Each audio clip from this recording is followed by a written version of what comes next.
In Ontario, officials reported a big drop in testing over the last 24 hours after 5 straight days of meeting the province's target of at least 14,000 tests a day. Yesterday saw 10,600 tests performed. Premier Doug Ford blamed local medical officers or public health officers, saying half of them are dropping the ball. Take a listen.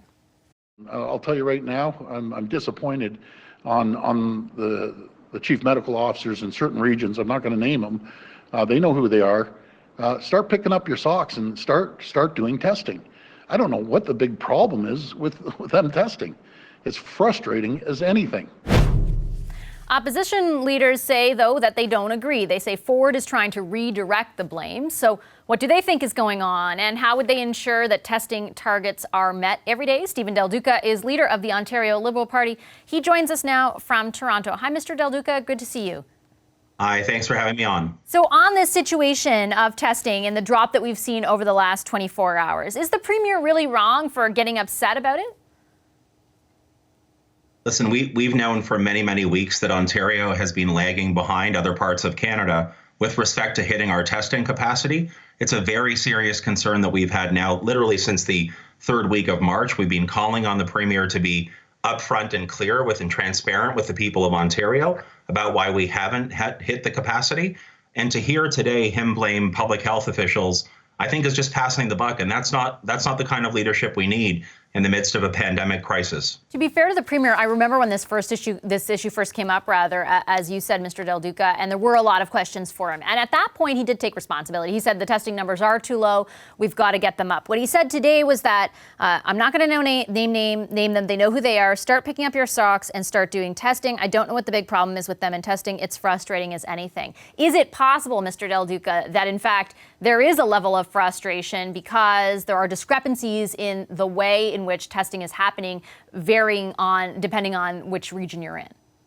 So I have no doubt there's frustration, but when you're the Premier of Ontario and the 15 million women and men who live here are expecting leadership from you, it's not good enough to pass the buck. It's not good enough to just express impatience and frustration. You need to find out what the reason is for the fact that we haven't hit our capacity consistently, and then you need to level transparently with the people of the province about why that's the case and not pass the buck and blame others.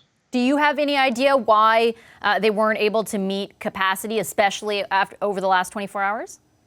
We've been asking repeatedly since about the 3rd week of March. We asked first about why the testing criteria weren't broadened, for example, to include long-term care homes way back, again, towards the end of March. We've never been given a clear answer. We don't know if there's an issue around swabs, around reagent. We don't understand exactly why we can't get a clear answer. Not we as Liberals, we as Ontarians can't get a clear answer from the Premier. And I've had the chance to serve at the cabinet table. The buck stops with the Premier. He should be forthcoming with the people of Ontario in a transparent way about why we're not hitting our capacity and not blaming other officials who can't defend themselves. My understanding is that it has something to do, and I've been trying to ascertain what the reason is, just like you. And from the people I've spoken with, there is sort of a difference in the way in which various regions are, sort of what their criteria is for testing, for example, especially in long-term care homes. I'm wondering if you think it's time for a directive from the province, much like we've seen, for example, I've listened every day to the press conferences in Alberta where they say anyone in a care home, asymptomatic or not, you can be tested. If you've come into contact with anyone who has a confirmed case of COVID-19, asymptomatic or not, you can be tested. Like, is there some sort of directive that needs to come from the top? Yeah, so Vassie, we actually called on the Premier to do something exactly like that way back at March 30th or thereabouts. And so I don't understand why we're here now in the 1st week of May and we're still asking questions about what kind of authority a Premier of Ontario has. Yes, there are many tools at his disposal. It could be a directive, it could be regulatory, it could be legislative. There are lots of ways to deal with this. Passing the buck to other people is not what it takes when you are the Premier of the province. Why do you think why do you characterize it, I guess, as passing the buck? I think a lot of people would have watched that press conference today, and I take your point on singling out those health officers, and the buck does stop with him, but he has expressed a level of responsibility most of the time, and he just seemed really frustrated. Yeah, but again, when you're in that room, when you're responsible for the command table, when you have the responsibility of leading a cabinet and a government, you have an incredible amount of capacity at your disposal to make sure you're getting clear answers. So let's say for a quick second that there's an issue around the criteria. Let's say for a quick second maybe there needs to be a province-wide directive. Then act on it. Don't wait. Don't be impatient. Don't be frustrated. Make it happen. And if you're not able to make it happen, or if there's an issue with the reagent or the swabs or something else, then like we've seen in other jurisdictions like New York State from Governor Andrew Cuomo, just level with the people of Ontario so we understand why there's a problem. We're about to talk to a nurse who works in a home in Quebec, one of the long-term care homes that has been hardest hit. We know that long-term care homes right across the country have a disproportionate number of deaths linked to COVID-19, but most especially in both Quebec and Ontario. What do you think is at the heart of why those homes have been, and the people in them have been so vulnerable to this virus?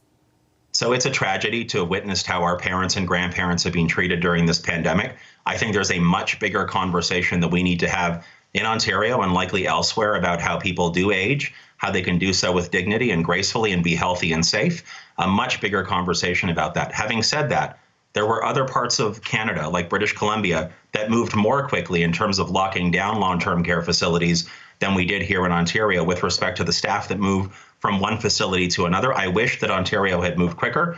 I have called on the Premier to appoint a public inquiry when we're on the other side of COVID-19, but we need a much bigger conversation about making sure that we get this right. I take your point about the actions or that this government did or didn't take. I will put to you that we also talked to the Ontario Long-Term Care Association, who told us that when Liberals were in government, there was more of a focus on investing in home care and not on infrastructure for long-term care. Some of the worst outbreaks that we've seen are happening in older homes built to 1970s standards.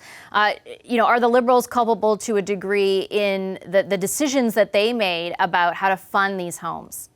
So my understanding is that we did rehabilitation of somewhere in the neighborhood of 16,000 long-term care beds while we were last in power. That doesn't mean that we got it right or that we got it perfectly. That's why I'm saying there does need to be a much larger question going forward about our healthcare system, our long-term care system, home care. My parents are, a little bit older. They're getting older. I want to make sure that they can remain healthy and safe and have the dignity that they deserve. And we all need to work on that. That's not a partisan issue. I'm not looking for votes on this one. I'm looking for answers. Do you think that the jurisdiction where long-term care homes is concerned should it fall, for example, under the Canada Health Act? We've heard a number of unions express that position. Again, I think everything needs to be on the table because it's quite apparent, and COVID-19 really has brought this into sharp relief. The current model we have for long-term care, for home care, for group homes, and so much more, it's just not working the way that it needs to work. So everything should be on the table. Okay, I'll leave it there. Thank you very much, Mr. Del Duca. I appreciate your time this evening. Thanks, Vassy. Hi, I'm Vashi Capellos, host of Power in Politics. See more of our show by subscribing to the CBC News channel or click the link for another video.